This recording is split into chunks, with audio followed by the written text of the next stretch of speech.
welcome back to the channel. It's Richie here and this is Dowie After Dark. So I've just come back from the square-based GT for the Riverlands. So we were fighting over some mystical waters and basically just trying to murder each other and throw each other's bodies in the river. This was a really fun event held at the square-based venue, which is the TSN in Nottingham. So the plucky dwarves have managed to do it again. Last weekend, the dwarves managed to win 4 games and draw 1, winning the event.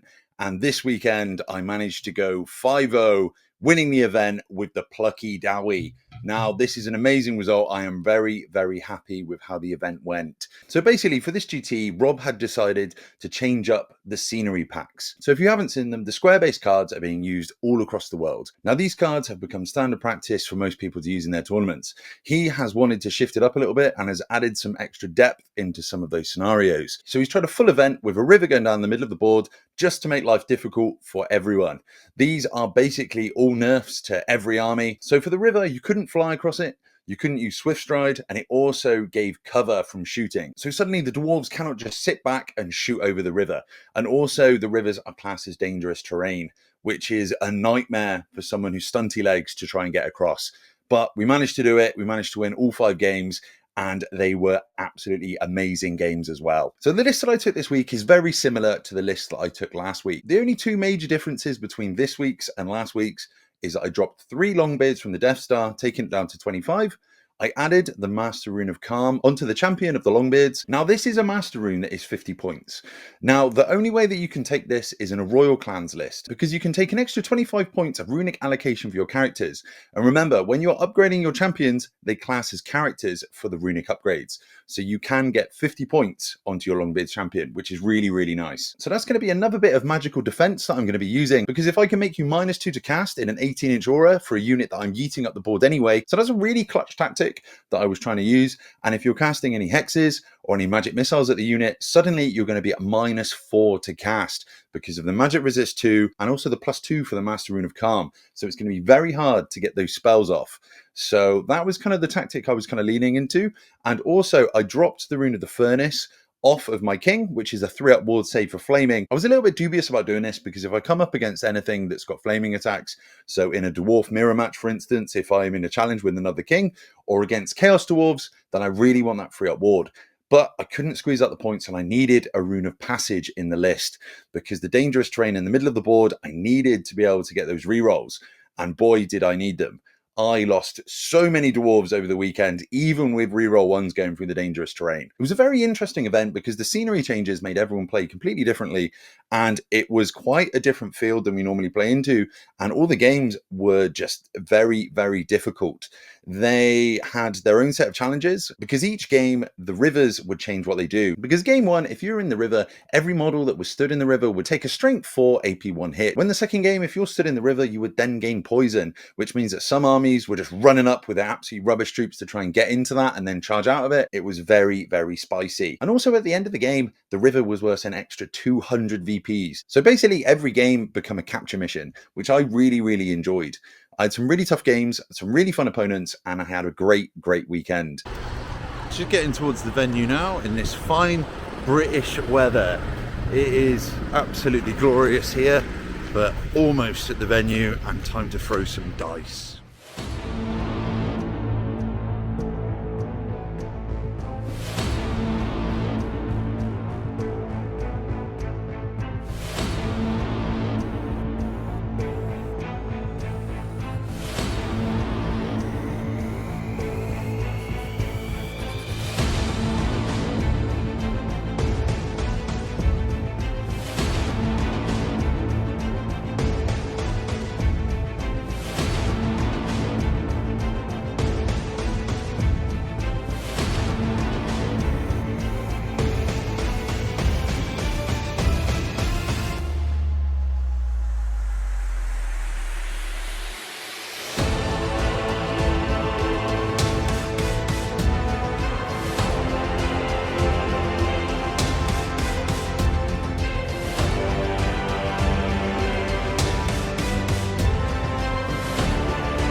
So I am here joined by Rob, the Honest Wargamer of Square Based. So I'm playing in his tournament this weekend. That is the Riverlands. Yes. So what does that entail, mate? So what we decided to do, because I'm really lucky, loads of people keep wanting to play Warhammer here, or Old World. So I was like, let's do something a little bit different. And, you know, you and me talked about doing different stuff as well. So an idea about doing something with a river, and then we designed a river. I painted 12 rivers. We gave it some special rules. We stole all the rules from 8th edition Warhammer Fantasy Battles. Nice.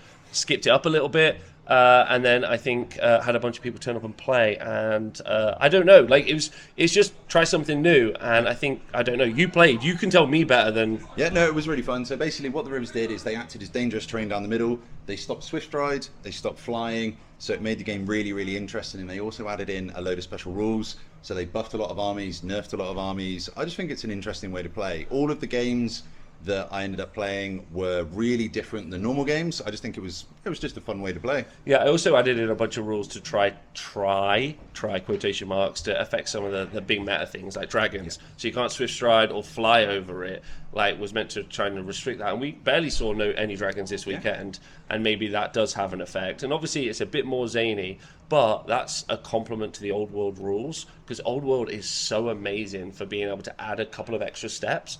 And like people really like, you know, it's really cool that you can do that, and I think that's great. Yeah, no, it was really, really, really fun. Right, cheers, mate. Thank you very much. So game one, I'm paired into Andy O'Reilly. He has got his beastmen, and this is going to be a fun game. He's got all the big gribblies. Let's see what the dwarves can go into him. There's a big river in the middle with some extra rules, so don't know how it's going to go. He has a wargore, battle standard bearer with slug skin, a great Brey shaman, level 4, with talisman of protection, flying carpet, hagtree fetish with elementalism, a doomball with bedazzling helm, spell eater axe, gouged tusks, and gnarled hide. In his core, he has 38 goreherd, with additional hand weapons. Then he also has a true horn, upgraded to have great weapon and anvil of meteoric iron, so he's going to have a 5-up save that can never be changed. And then a standard bearer with the war banner in that unit, so that is racking up quite a lot of combat res, with the static combat res of the horde in there as well. He then has 2 razor gores, which are going to be put on the flanks, a couple of units of warhounds, 3 dragon ogres with great weapons and heavy armor. We know what these guys can do, they're amazing. A unit of 9 harpies, and then a gigantic spawn and a dragon ogre shagoff with the blackened plate and a great weapon. So the plucky dwarves have lined up on this flank, trying to go for a full flank denial. I have set up in marching column, basically to try and yeet forward and get towards the river, with the drakes holding this far flank to try and deny this area. He has also gone for a bit of a flank denial with a gigantic spawn up there, some warhounds, and then coming across the river behind these absolutely gigantic buildings is his big blocks over here. So we got some dragon ogres, a razor gore, and coming into a massive big block with the slug skin on there. And then we've also got a shagoff behind the building and the Viletide wizard. And then he has scouted some units of harpies up here. He's managed to get the first turn, so let's see if the vile beastmen can do anything to the dwarves turn 1. So the end of turn 1, the dwarves have advanced up slightly, the beastmen have crossed the river. I put some cheeky shots over on this side and managed to take the gigantic spawn down to 1 wound.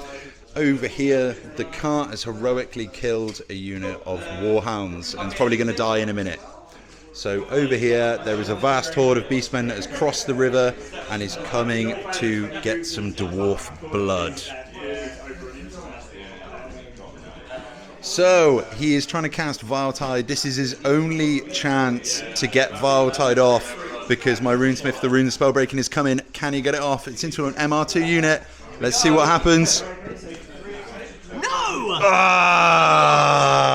Wounded. Sorry, mate. Sorry. Going into turn 3, the left-hand flank of the beastmen has started to crumble. We managed to get into the spawn and kill the spawn.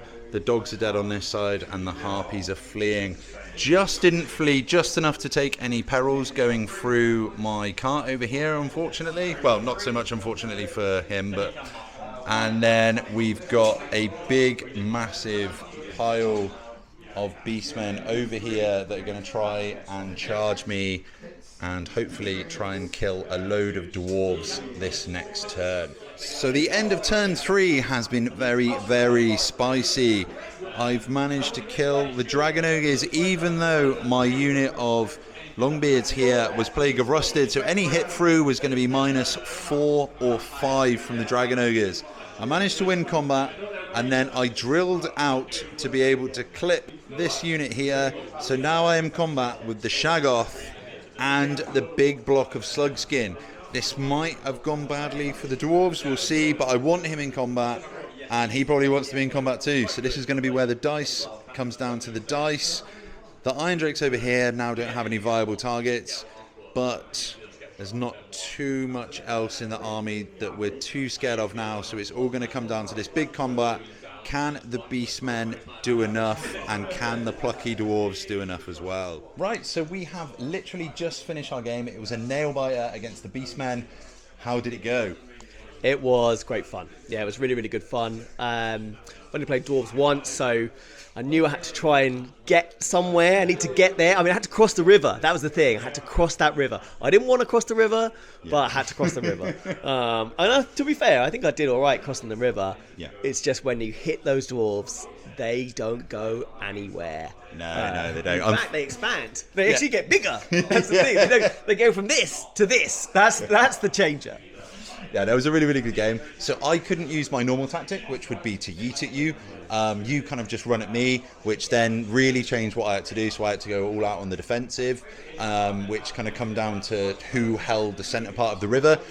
Really, really good game. Really nice tactical game. And it was a laugh, mate. Thank you very much. Yeah, thank you very much. It was awesome. Cheers. Thanks, mate. This was a really good game and a really fun one to start the weekend with. Run through my list because I did that on the previous video, but I am going to talk about the tactics. So the main tactic of my list is to have either both of my heroes into the big brick, which is the Death Star, or into the Iron Drakes, depending what I'm playing against. If I'm playing into Bretonians or anything that's going to full charge at me, I would put the heroes into the Iron Drakes, have them at the front, and then if I need to use their stubborn rule, which basically means that they don't need to roll on the dice if they lose combat, they just pop back through, then I can set up a nice little charge going into them and maybe get the heroes out at a later date.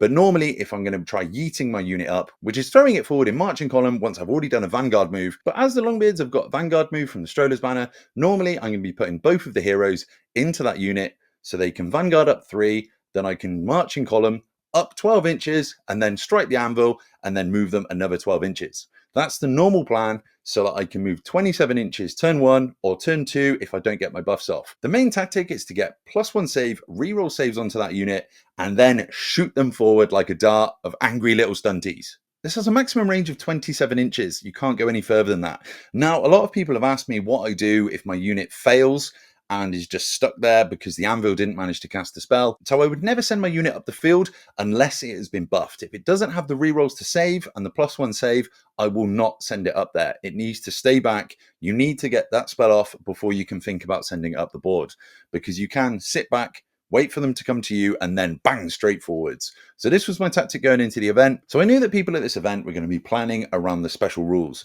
So they were going to be bringing bigger units, they were going to be bringing gun lines, and stuff that could really dismantle this list. And Mr. Ransom.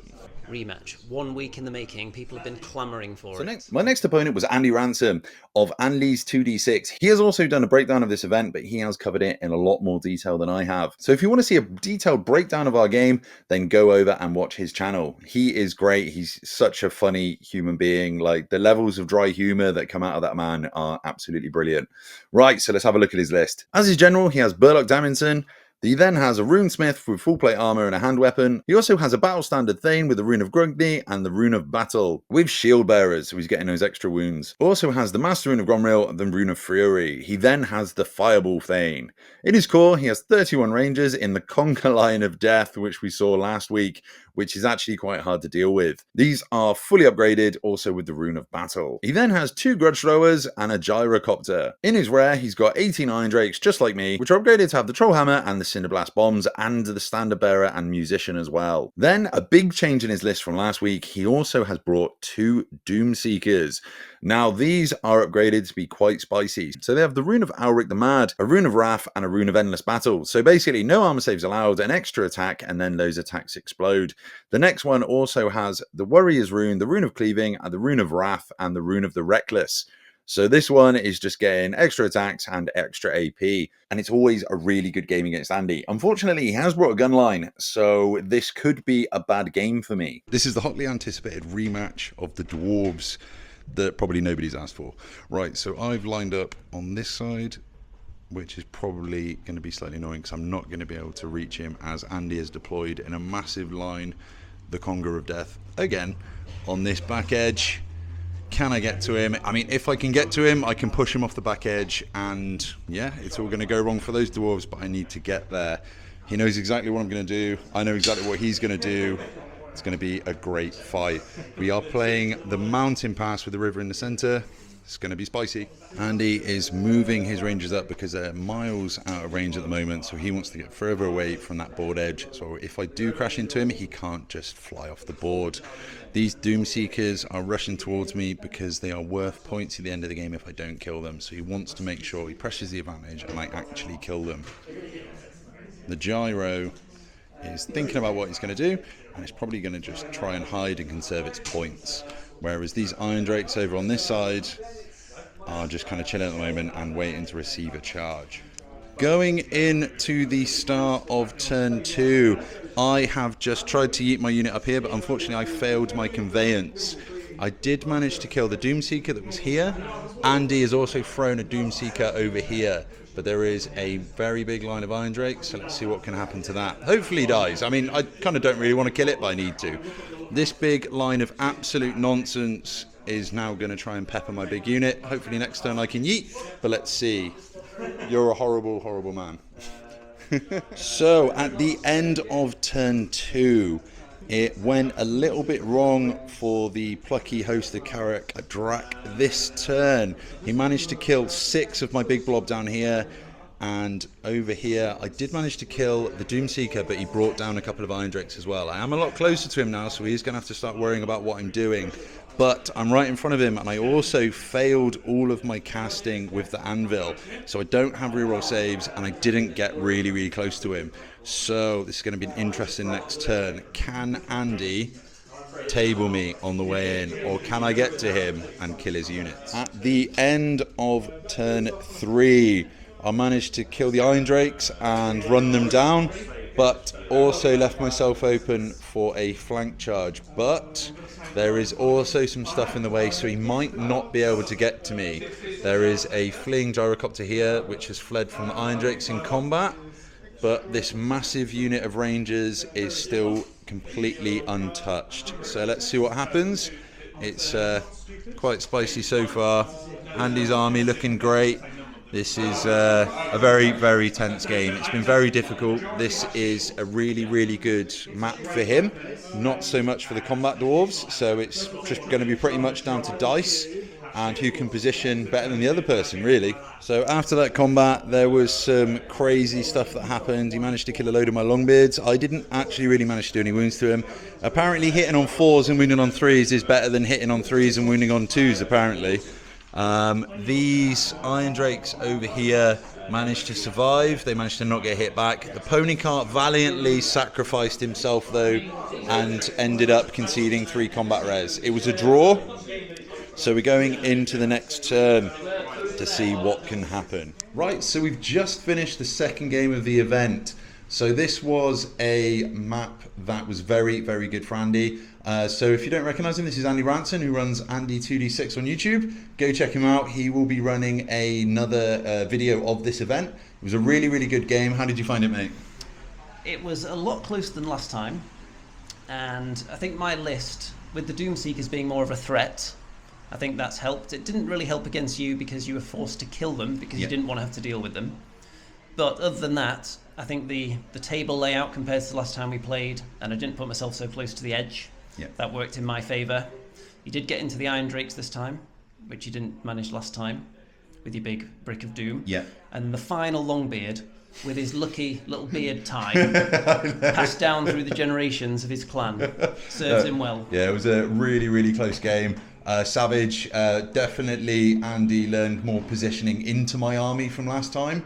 I got forced to go into the Iron Drakes. I really didn't want to, but I had to. This was the map was difficult in this game. I was very lucky. To be fair, this win wasn't down to skill. This was just luck of dice, really, I think. We both had some good ward saves throughout, I think. Grudge throwers didn't really do anything until the last turn, and then suddenly they were hitting everything. Yeah, had a really good game. Thank you very much, mate. Very spicy. Awesome, thank you. So my next game was into Michael Appleton. He is an amazing gamer. I've played against him before. He's very tactical, and he is rocking the beastmen this time round. He's a really good player, and it was really fun to play against. His list is a Doomball as his general with the Talisman of Protection, the Armour of Meteoric Iron, Giant Blade, and Gouge Tusks. Great Bray Shaman with the Tuskor Chariot, Power Scroll, Hagtree Fetish, Ruby Ring of Ruin, and Elementalism. He then has a level 2 Bray Shaman on foot with Power Scroll and Elementalism to try and push those spells forward. Then he's got the Battle Standard Bearer Wargore with Slug Skin, giving them -1 or -2 to hit into them, which is pretty horrible. He's then got a unit of 25 Goreherd with the True Horn upgrade with Great Weapon, Standard Bearer with the Totem of Rust, and the Musician. Then he's got a unit of 2 Razorgore, a unit of 1 Razorgore, and then 2 Minotaurs that are upgraded to have Ambushing. So they're going to be trying to pop up behind me. He's then got 3 Dragon Ogres with great weapons and heavy armor. Then a unit of 5 Harpies, which are going to be coming around the flank to be annoying and probably going after War Machines. And then 2 Gigantic Spawn of Chaos. Now these are absolutely amazing. They're so undercosted and they're great in the game. In the third battle of the day, we are playing against beastmen. So they are all lined up over here, trying to be a bit cagey. Probably doesn't want to come too close to me.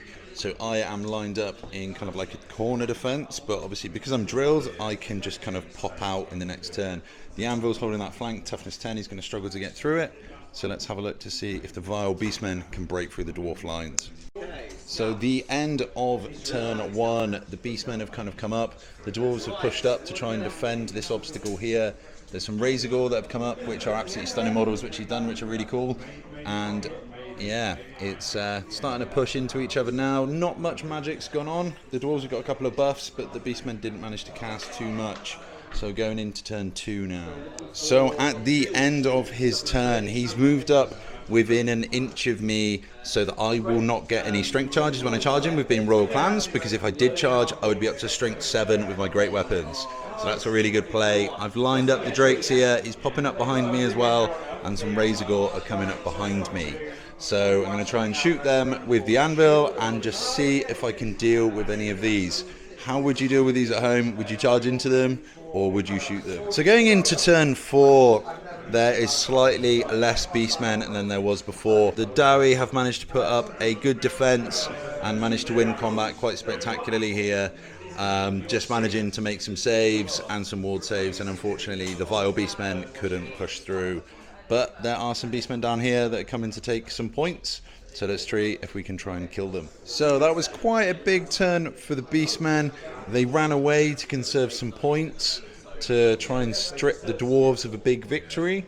They actually did manage to kill a load of Iron Drakes, causing them to flee with Vile Tide and loads of other magic spells.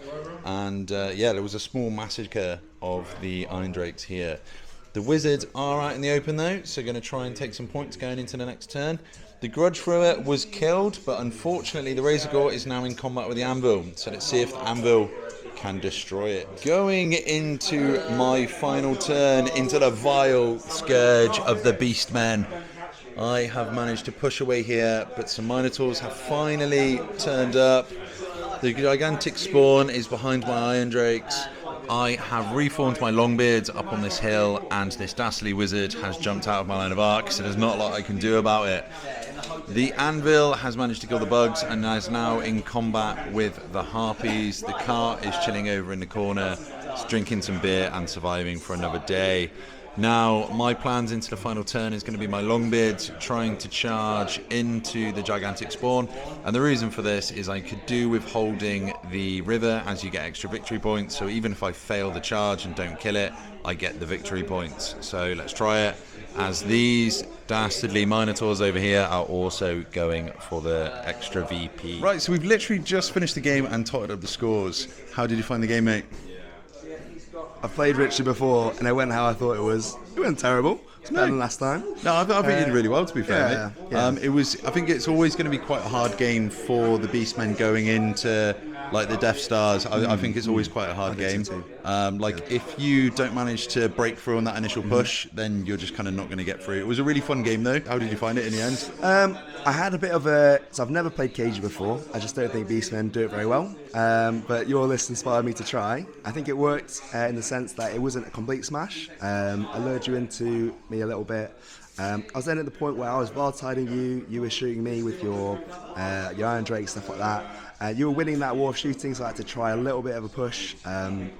It didn't go well, which is kind of I assumed to happen. Your Death Star against like half my army, but the king doing D6 damage smashed like a whole unit of dragon ogres, which was pretty cool. I fell back in an okay way though. My characters rallied and stuff, so I didn't lose loads of points from them.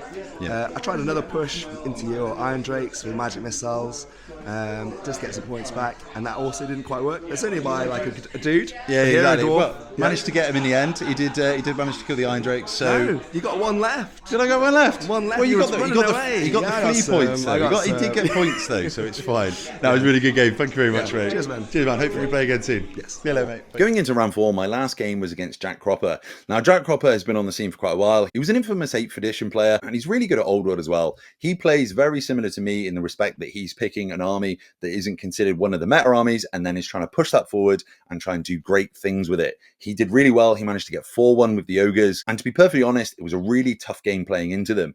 I think people have written off that faction too early, just like they did with the dwarves. In his list, he has a tyrant as his general with Thunder Tusk, Talisman of Protection, Tenderizer, and Death Cheater. He then has Slaughtermaster, a level 4 wizard with Spell Eater Axe, Law Familiar, Death Catcher, and Battle Magic. He's then got a Bruiser BSB with the Armor of Meteoric Iron, Demon Slayer Scars, and Death Cheater. He then has 4 units of Saber Tusks. 3 of them are upgraded to have scouts, and 1 of them has ambushes. Then he also has 12-man unit of Ogre Bulls, which is actually quite terrifying when you look at it, with the Cannibal Totem. He then has 2 Iron Blasters, which are pretty gnarly cannons, so you do not want to try and give flanks to those. This was an absolute nail-biter of a game. 4, we are playing against the infamous Jack Cropper with his ogres. We have lined up on the Battle for the Pass with a river in the centre. So Battle for the Pass for 2 combat armies is probably a little bit rough, but he does have the range advantage because he does have some cannons over here. He's lined up, he's set his scouts in, he's bringing some stuff in on ambush. Can the plucky dwarves survive the ogre onslaught?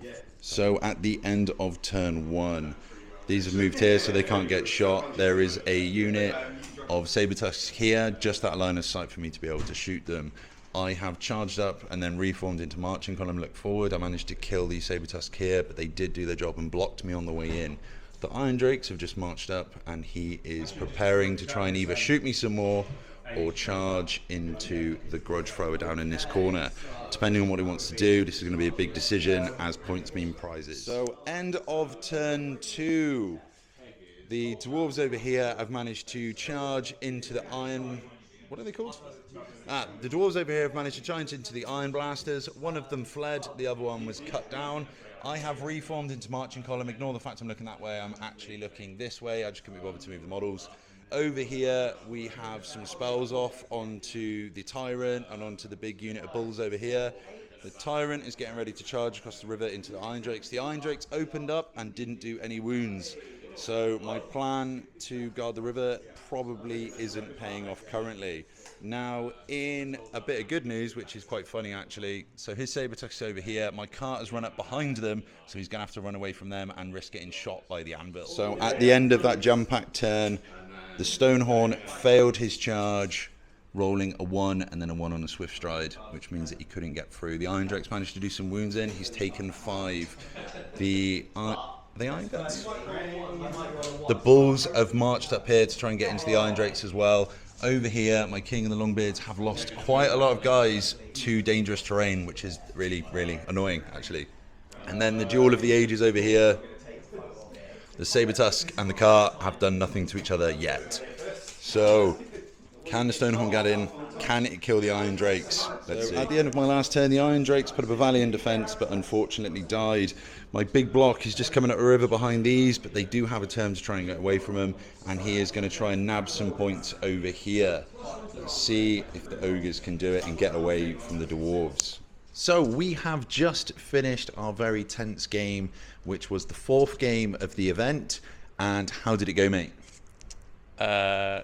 Game-wise, it was fun. It was good. It was a tactical masterclass from yourself. Cheers, man. Fast dwarves, which can outpace ogres, is tricky to deal with.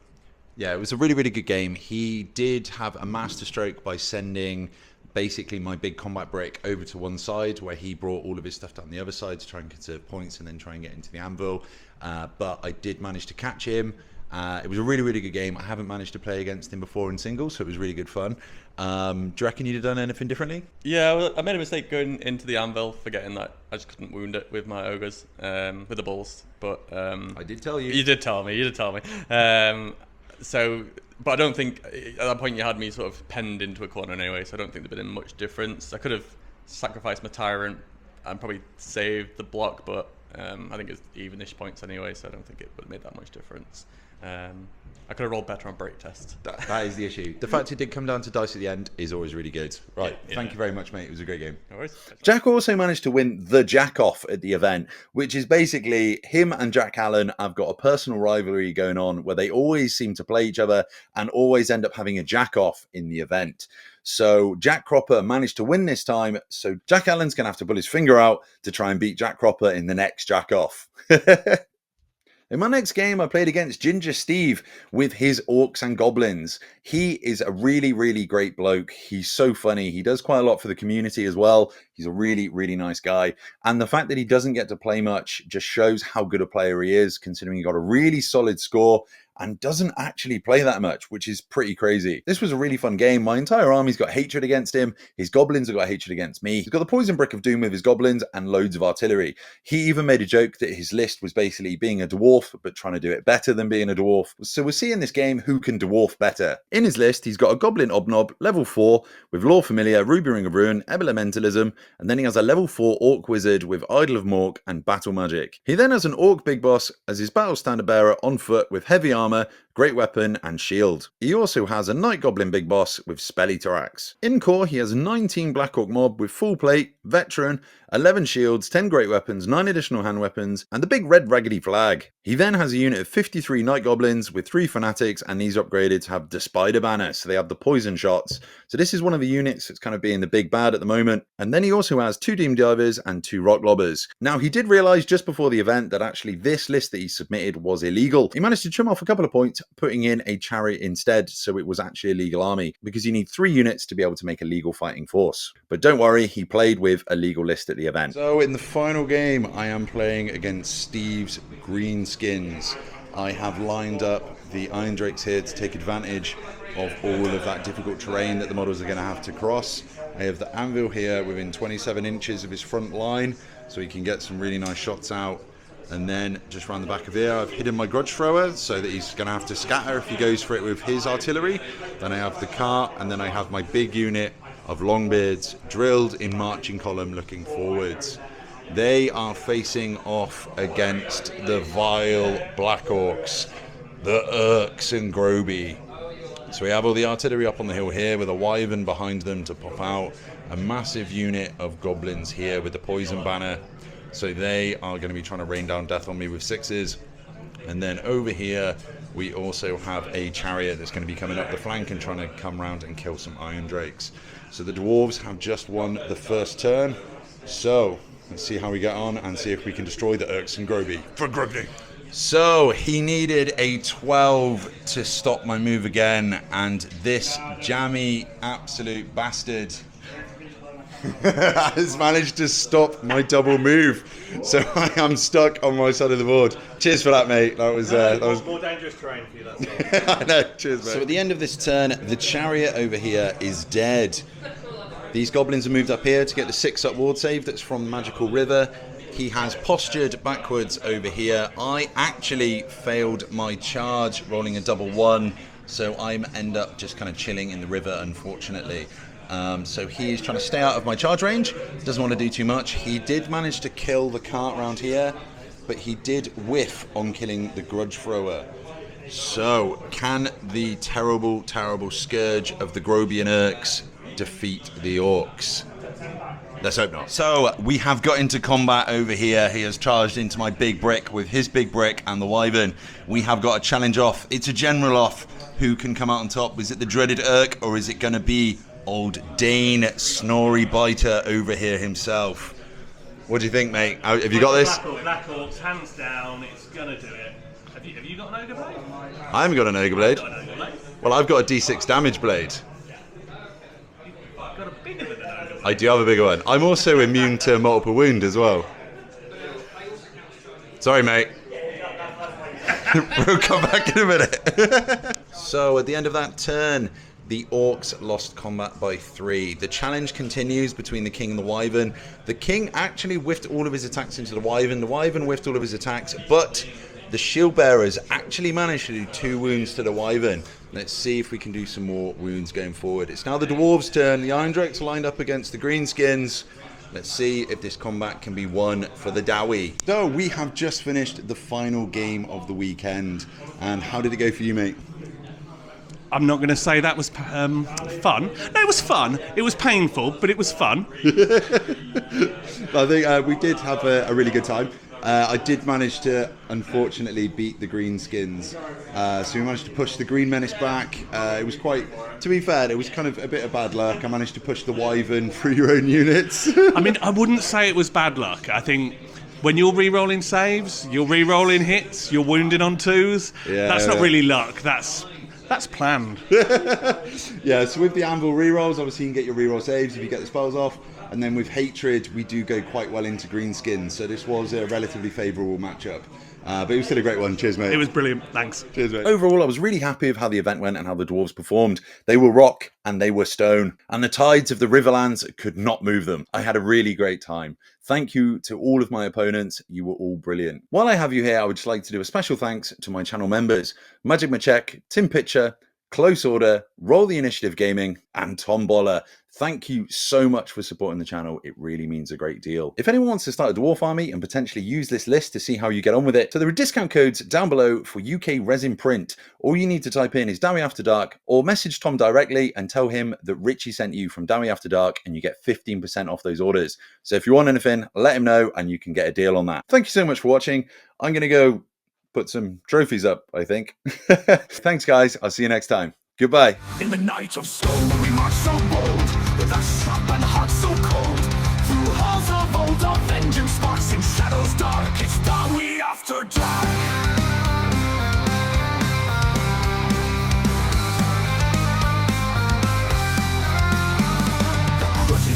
For years untold and ledgers kept, where blood runs cold in caverns deep. The drums they roar will settle scores in Dowie lore. The grudge is held for years untold, in ledgers kept where blood runs cold. In caverns deep the drums they roar will settle scores in Dowie lore. Under mountains watchful gaze will end the feuds of ancient days. With iron will and spirit stark, will bring the light in Dowie After Dark. Golden gems shall guide our fight through endless tunnels lost tonight. The hammer falls, the anvil sings, in Dowie's name our battle rings. From molten forges fury red, our enemies shall quake with dread. In caverns grim our legends start, we strike as one.